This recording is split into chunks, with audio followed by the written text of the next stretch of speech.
Well, I mean, this is the first time in recorded history we've had the whole entire world on halt or on a pause.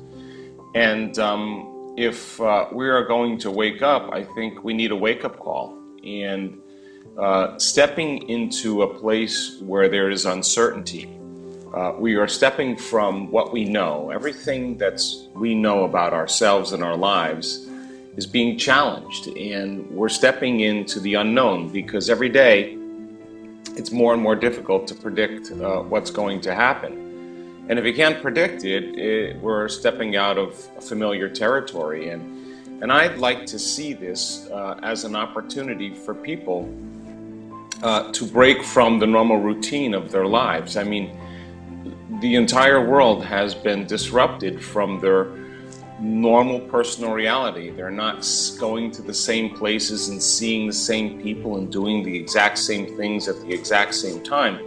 They're in a little mini retreat in the comfort of their own home. And if change, the idea of change means to be greater than your environment, to be greater than your body, and to be greater than time, this is a perfect opportunity to meet the challenges in our lives from a greater level of consciousness. And so it would be wonderful if you made the choice to not be victimized by these circumstances, no matter how challenging they are.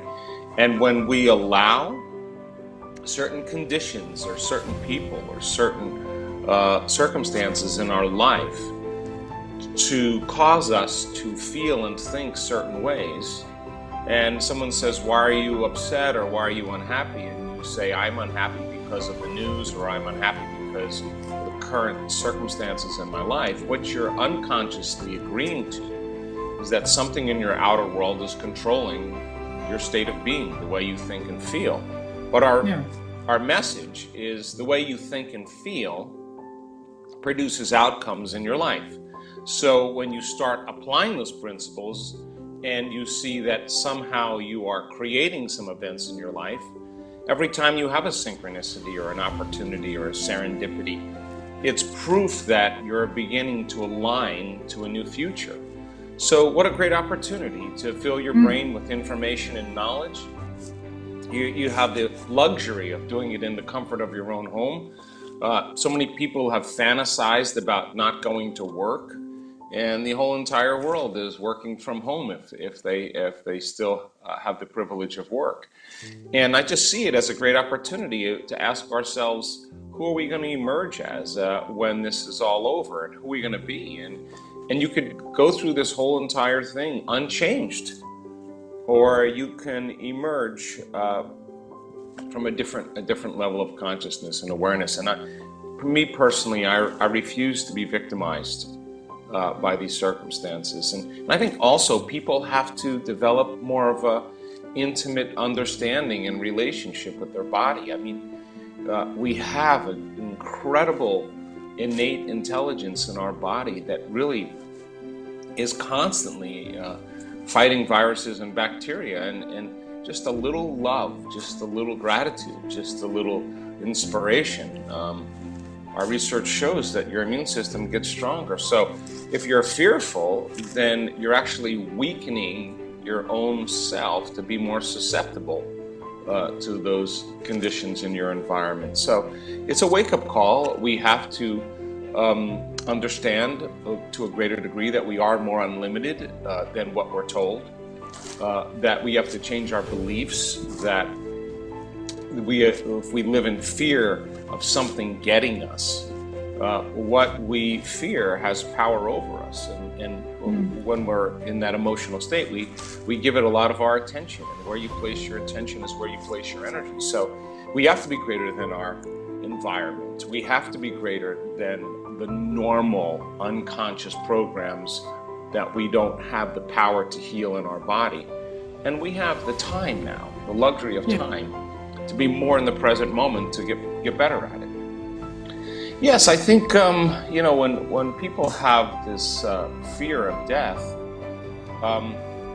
they just don't know what it looks like. And every religion that I've studied, and and I don't spend a lot of time studying religion, but I have, through my own curious nature, looked at several religions throughout my life, and every religion talks about this concept of being eternal. Whether you're what religion it is, either you go to heaven, you go to hell, you go there for eternity. You're on the wheel of karma, you're on that wheel for eternity. You're in nirvana, it's eternity. So this concept that we are consciousness, that we're an awareness, and energy never is lost in the universe. I think that if we embrace the idea that we are eternal, and this is just a wink in eternity, then the question is, am I all in? Am I gonna go all in at this time in history? And this is a time in history, by the way, where we have all the practice that we have done in our own work,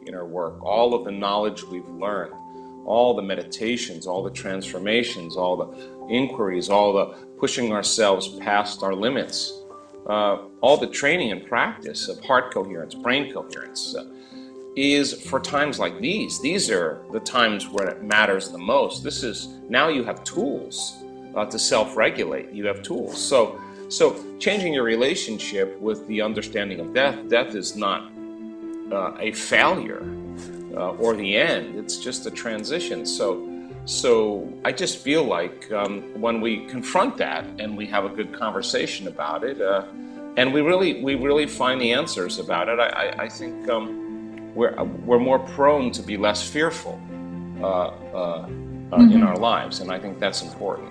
For some people, what's more relevant for them is the things that are in front of them. I mean, if you're facing a financial challenge and you've lost your job and you have a loved one that it has been affected, these circumstances put us into a state of fear and a state of survival and a state of stress. Stress heightens our senses and causes us to become materialists. We're more locked in our bodies. Our attention is more on the environment. That's where the danger is. And we're always trying to predict the next moment based on the past. And we become locked into three-dimensional reality, into the realm of space-time. And there is a formula, there's a door out. And it takes settling the brain and body down and going against those strong hormones of survival. Because in survival, if you prepare for the worst, there's better chances of surviving if anything less happens. But now, you start talking about dimensions and this veil between this world of three-dimensional reality and the world that is the invisible, the immaterial world, where, by the way, is a reality.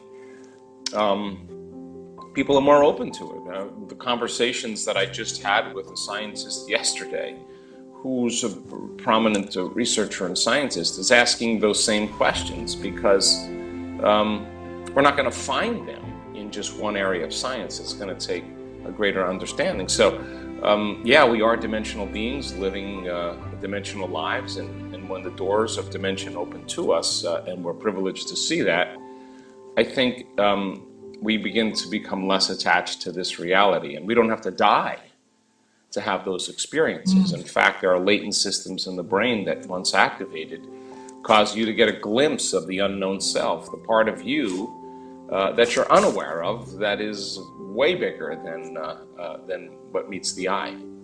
We're always receiving information in our three-dimensional reality through our senses, and it's our thinking brain, our neocortex, that plugs us into three-dimensional reality. That's where we store memories. That's where we have experiences. That's where we learn information. This is the toolbox of how we navigate in three-dimensional reality. And so when the brain is in trance, when the brain has slowed its frequency of brain waves down, when we get beyond the analytical mind, we're more suggestible to information. And suggestibility is your ability to accept, believe, and surrender to information without analyzing it.